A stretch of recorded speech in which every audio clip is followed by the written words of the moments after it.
Today on the Ancestral Findings podcast, learning how to read old-fashioned handwriting is a craft and one you need to know when working with ancient documents in genealogy. Here are some of the basics of how to read old handwriting.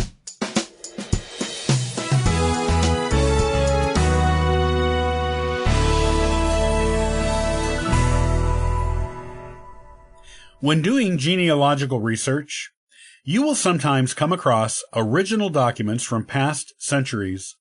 Handwriting has changed a lot since colonial days.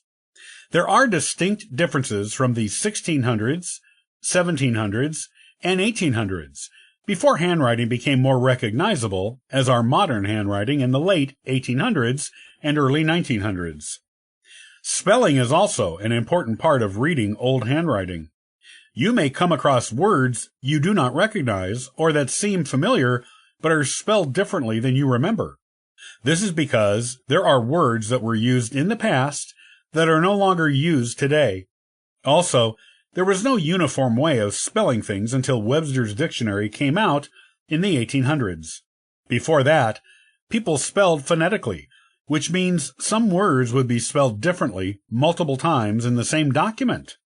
The first rule of reading old handwriting is to learn to read phonetically.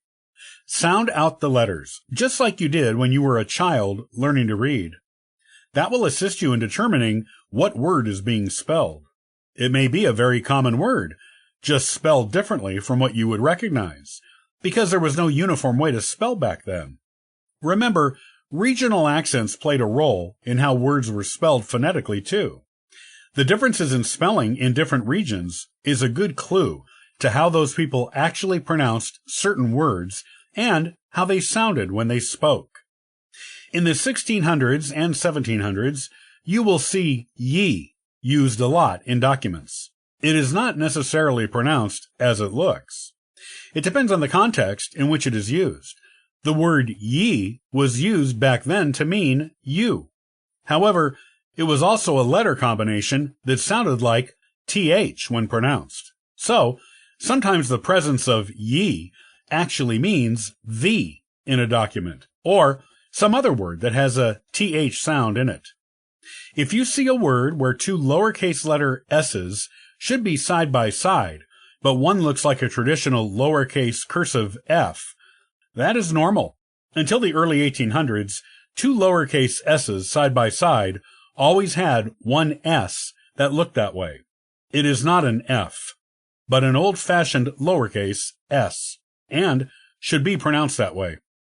Old-fashioned handwriting has a lot of flourishes and embellishments on it.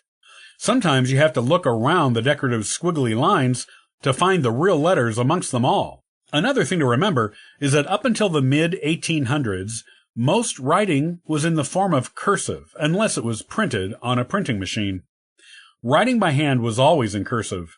Printed writing by hand is a relatively modern thing, and the farther you move up in time towards 1900, the more of it you will see, especially in the mid to late 1800s. If you come across a word you don't recognize at all, look it up online, as it may be an old-fashioned word that is out of use in modern times. You will learn much about the old-fashioned way of life and way of speech of your ancestors by learning how to read old handwriting.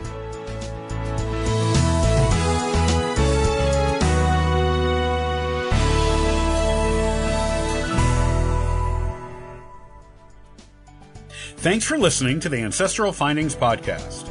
You can subscribe to the podcast on YouTube and iTunes. Also, check out ancestralfindings.com for free genealogy lookups, ebooks, and weekly giveaways. Happy searching!